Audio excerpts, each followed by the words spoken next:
Ilo Nmuo. More that is one day. One na haso ebi owo. Ma agum ma chuwam business ndi ma alobina agum ndi ma kenda ma chuwam ogum na haso. No ta kan na emedi ofe e gburu ba anu. Na emedi ofe mmemme na egburu ba anu. Oya bụ. Ata bụ nnukwu ụbọchị akara aka. Nwada Ugogbe Mmiri Nanka na-eme ife a na-akpọ Ilo Nmuo dịka ụmụ nwaanyị si eme ya mgbe nnukwu maka na mgbe nne nna anyị fa nọ mgbe nne nna anyị fa ụmụ nwaanyị ejiri mara Igbo na ụdị ha mee abụ ụmụ nwaanyị alụọ mmụọ maka na nwaanyị adịghị ebe abụ ndị nwaanyị na-emewe Ilo Nmuo maka nwaanyị adịghị eti nọọ nwoke na-aba na mmọnwụ nwaanyị adịghị aba mmụọ mana nwaanyị na-alọ mmụọ so n'ife ya wụ Ugogbe Mmiri na-eme n'ụbọchị aka wee were aka wee na-egosi ụwa ya na ife ya kọrọ n'ugwu na chi ya mere ya gwupụta ya wee sịkwa ụwa soro wee ṅụrụ ya n'aka anyị nọ taata.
Hey!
Ilo Nmuo is a special time in the Igbo traditional calendar where traditional worshippers perform ceremony in honor of deities they serve. It is usually a period of harvest and thanksgiving. The priest or priestess thanks God for life, success of the year under review, and makes supplication for the years ahead. Special guests receive the blessings and prayers during the ceremony while they pay homage in return. In Nanka community, in Urumba, North Local Government Area of Anambra State, the traditional priestess Mrs. Chidebele Nwankwo Ugogbe Mmiri Nanka marked this year's Ilo Nmuo in a very unique way.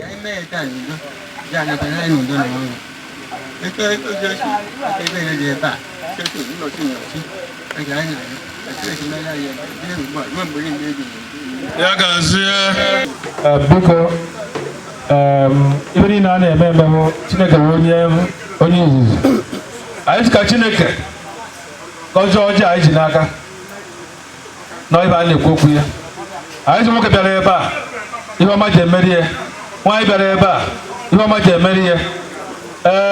onye ọrụ gwara maka ọgwụgwọ mmiri na-eme megwara ebe anyị ji ezukwo bịa na ibe anyị kwu onwe onye ukwu ji akpọ n'ọpịpịa ebe onye ji akpọ n'ọnụ na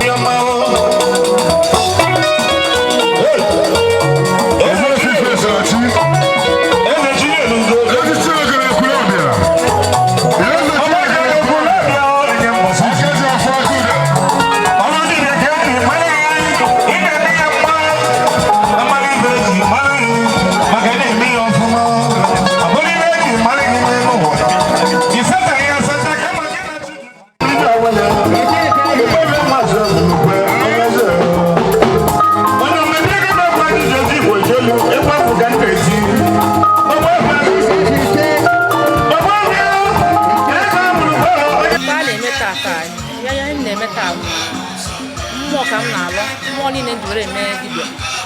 mmụọ niile ndị eme ọdịnala ka anyị na-emechara omenala a na-emere ha n'ahụ nwere ka esi alọ mmụọ n'afọ onye maka m na-alọ lọta ọrịa ka njikwa ịlọ mmụọ Ugogbe Mmiri 2021 a na-awagasị ba ma ji ọfụ ka ọsịta mgbachi ji pụta ji wepụta eribe m ji n'ọta ka m gwara ka wee saa ka anyị ji ogbe na-ala anyị ahụ ọkụ ogbe na-ebute ha ya ọya ebutere anyị ụlọ akụ n'ọta ka anyị rụrụ ji ka anyị mere mmemme ka anyị kpọọ ọha na eze ka a soro anyị nwa aṅụrị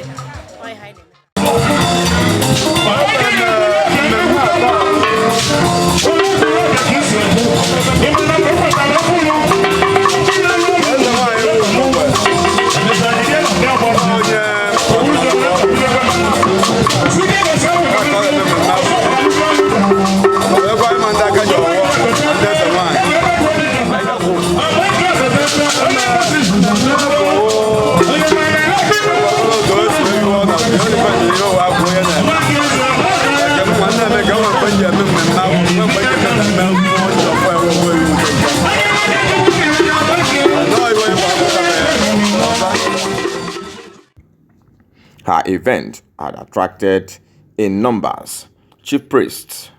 chief priestesses of various pedigree. Other special guests at the event were also present. The celebrant has described the traditional worship system as the best life's preserver. She highlighted the benefits of traditional worship,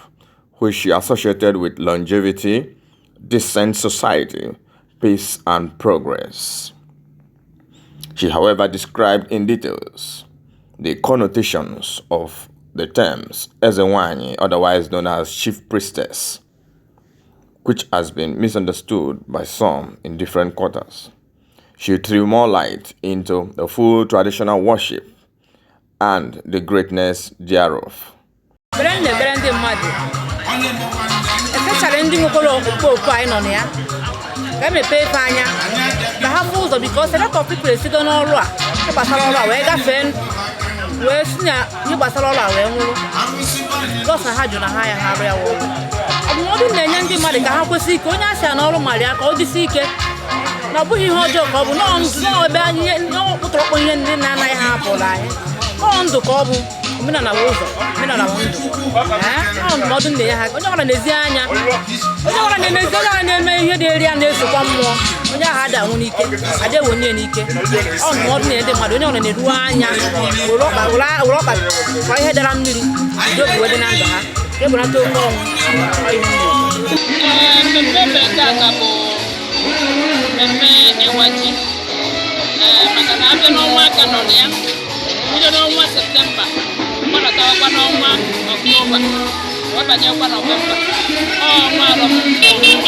ọnwa ndị bụ ndị ezigbo ọdịnala maka na ọnwa abịa n'ala Igbo o nwere ihe a na-akpọ ọdịnala onwe ihe a na-akpọ omenala ọdịnala bụ ihe dịbara ọtụtụ ihe dịgoro na ntọ na naanị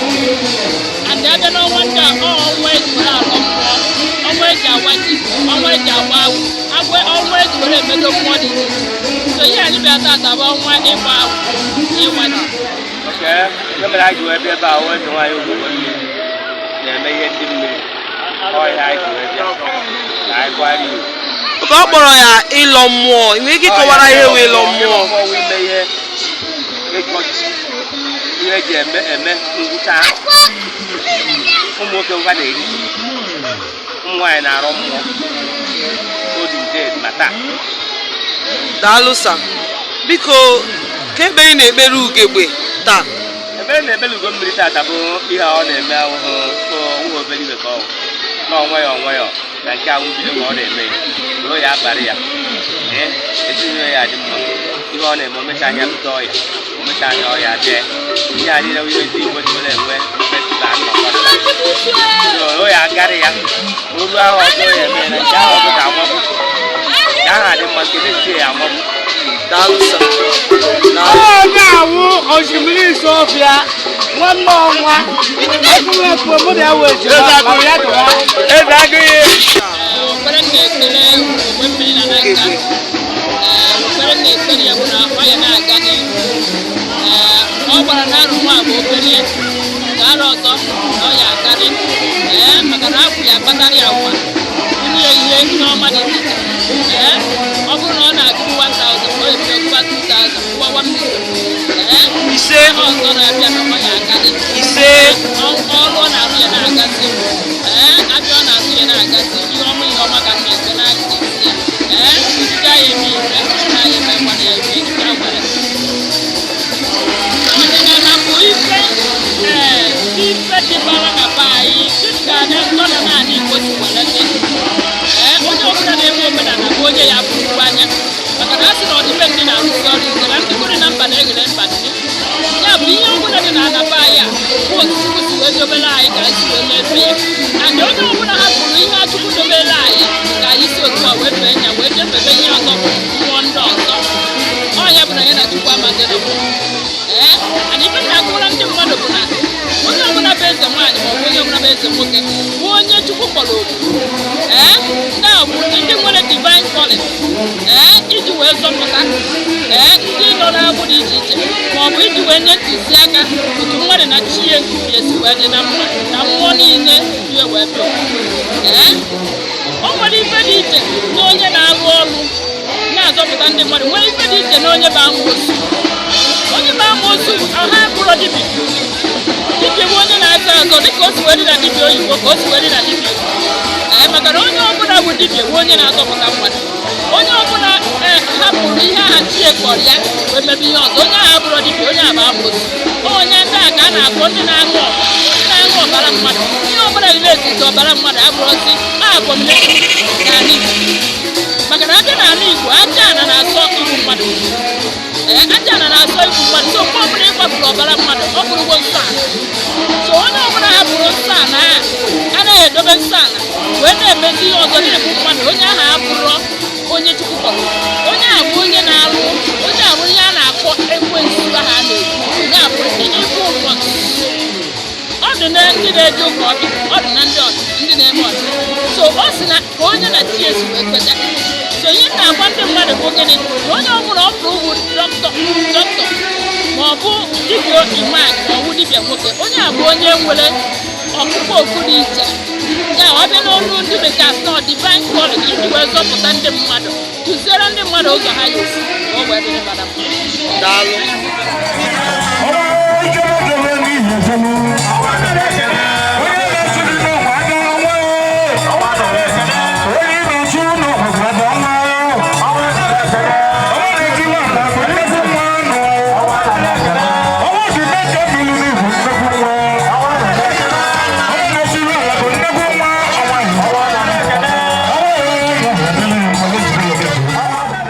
And what it brings to humanity in general. Ugogbe Mmiri Nanka prayed for the blessings of God on her guest, on the people of Nanka, Anambra State, and the world in general, for God's love, mercy, and more of kindness, that the nation will continue to experience bumper harvest, peace and progress. Na-eme tata wọdị gboo Ugogbe Mmiri Nanka na-eme mmemme agwụ ya na iri ji dịka ọdịnala si wee dị mara ka ji were bịa ofu n'ime anyị. Okay, daalụ. Yes, Ilo Nmuo na akọsịa ihe ubi tupu akọwa ihe ubi a na-alọ mmụọ wolo mmụọ anụ nye mmụọ ọjị wee sọ na anyị baa ubi ịpụtakwa n'ubi bụbatawa ihe akụkụ ubi ị ga-akwakwa mmụọ na ga-abatago ọbata ahụ ihe a. Daalụ.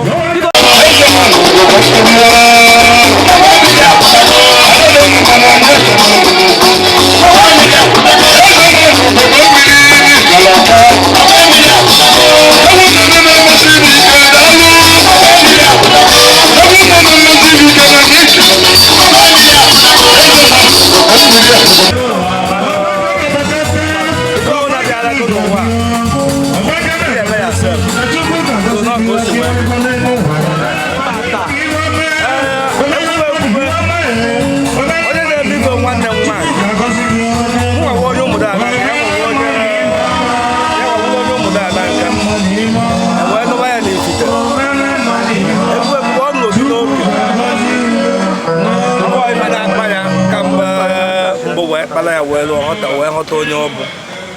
wee mara ya wee lụbakwana ya ọ na-agara ya o riri ji last year mana ọ dụrọ ka like this oludisi ọchịmọnwa na o yere ji nsị ya mba na ya akwanyete gị ya my sister flash na-efuru omenala Igbo na-asọpọtụ ya na ya akwanyete gị so wee sị ndị na-akụ egwu fabia ebe a kụwara ya egwu ka everything so ife ọ na-emewu ọ na-eri ji ọ na-agba agwụ ọ na-alọ mmụọ ekwuwe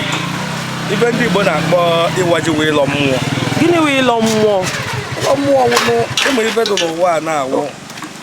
ụka abịago na-ewetara everything anyị nwere mana ọ na-awụ before eme anything o rie ji be nna gị ihe bụ ụzọ riere ndị ichie ji so ọ mmụọ ka ọ na-alọta.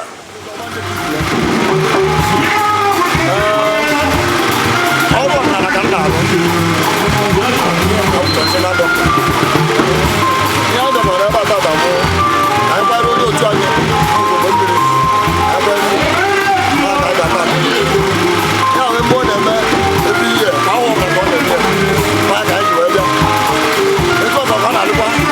nwa na-emekwa ego iche n'iche onye ọbụla na-eme nke onye ọbụla akpa eji ọrụ onye obodo ji ome ego si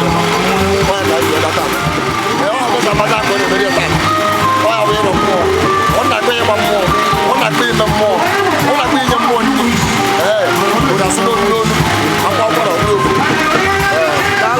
otu esi kọwaa ịlọ mmụọ. Ịlọ mmụọ bụ na onye ọbụla bịara ụwa nwere ọla mmụọ ya na-eso n'ụwa dịka nature si dobe because even though na ụka bịara gwa anyị na mmụọ niile ahụ ekwensu mana mmụọ niile ahụ mmụọ mgbe Chukwu chọrọ ike ụwa so called let us make man in our own image and likeness. Ụmụ mmụọ niile bụ ndị Chukwu kpọkọtara wee chọọ onye ahụ mkpasị na onye otu anyị onye ahụ adị so ọ bụrụ na onye ahụ agbata mmụọ ndị ya na-eso mana mmụọ ndị ya na-eso bi ụwa kwa afọ ọbụla o ya agba mbọ fụ na o celebrate mmụọ ndị anwa Chineke Chukwu okike tinyere n'aka ya ka mmụọ ndị anwa na-eji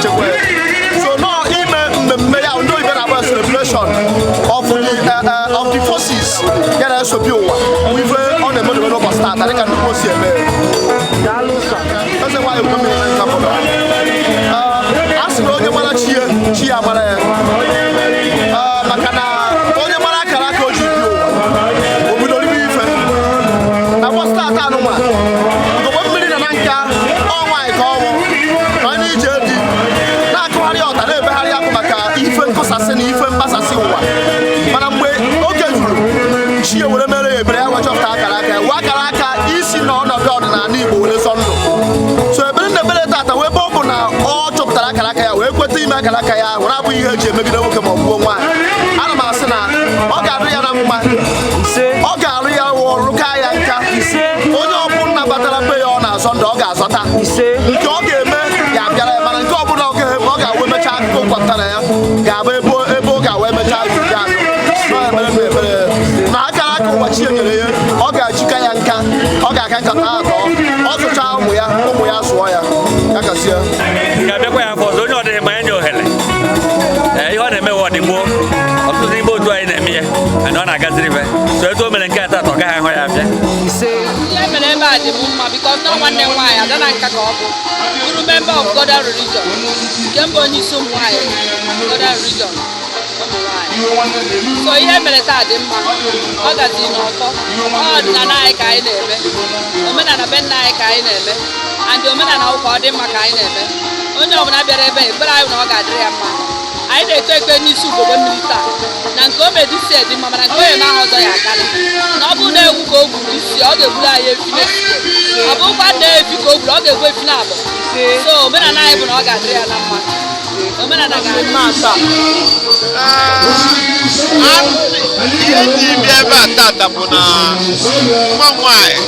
na-eme mmemme abụ ya ọ na-agbara abụ ya ọbara so ọ ya wee butere